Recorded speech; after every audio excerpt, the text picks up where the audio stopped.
Welcome to this explainer. Today, we're zeroing in on a highly specific neurological condition called monoplegia. We're going to skip the basics and dive straight into the localized mechanics, the root triggers, and the targeted clinical therapies used to help patients reclaim their independence. All right, let's just anchor our understanding right off the bat. Monoplegia is basically the paralysis of a single limb, like, say, just one leg, causing a total loss of voluntary movement in that specific area. And while the impairment is isolated, its ripple effects on a person's daily mobility are absolutely massive. So Section 1, Understanding Monoplegia. You might be wondering, what actually severs the connection to cause this kind of one-limb paralysis? Because, the limb itself is usually perfectly intact structurally.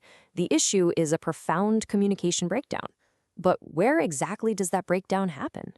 Well, it stems directly from damage to the central nervous system.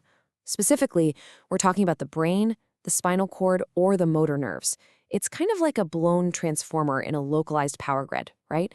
The brain is definitely sending the signal, but that pathway is fundamentally disrupted, leaving the limb totally unresponsive. Moving right along to Section 2, Underlying Causes and Symptoms. See, monoplegia isn't really a disease in and of itself. It's more like the aftermath of a severe medical event.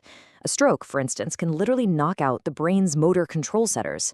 Cerebral palsy, spinal cord injuries, or traumatic nerve damage, they can all act as triggers.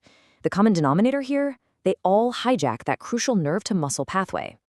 Now, what's really challenging is that the total loss of voluntary movement is only the primary hurdle. Folks often face a whole cascading series of secondary issues in the affected limb, too. We're talking severe muscle weakness, stiffness, reduced reflexes, and even profound sensory alterations. It is an incredibly complex physical reality to navigate. And because these underlying triggers are so wildly diverse, the severity of the damage varies completely from person to person. Actually, no two experiences are identical. The level of impairment, how stiff the muscles get, the sensory shifts, it's all entirely unique to that individual's specific neurological damage. Which brings us to Section 3, Strategies for Management. Because this impact on mobility is so severe, managing it requires a seriously robust, multifaceted approach.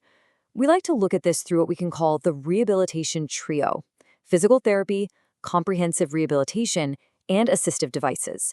These three really form the bedrock of recovery and adaptation.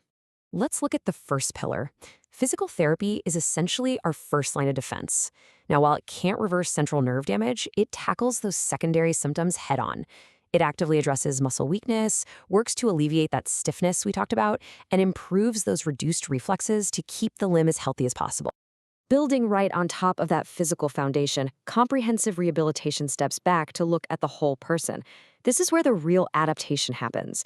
It helps patients adapt to these massive mobility changes and really maximizes their functional abilities so they can safely navigate the world with a brand new baseline. And finally, we bring in the hardware. Assistive devices are employed to aid significantly affected mobility. These specialized braces, custom tools, and mobility aids basically bridge that physical gap, allowing individuals to actually execute their daily routines safely and independently. Now, treatment plans are always going to vary based on the root cause and severity, but every single strategy we've just discussed shares one vital goal, which is perfectly summed up right here: to improve their independence and quality of life. That is the ultimate endgame. As we wrap up this explainer, I really want to leave you with a question to chew on. How does adapting to such massive mobility changes redefine our understanding of human resilience?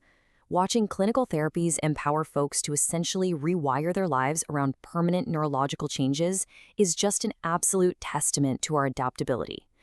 Thanks so much for joining me on this deep dive, and keep questioning the complexities of the human body.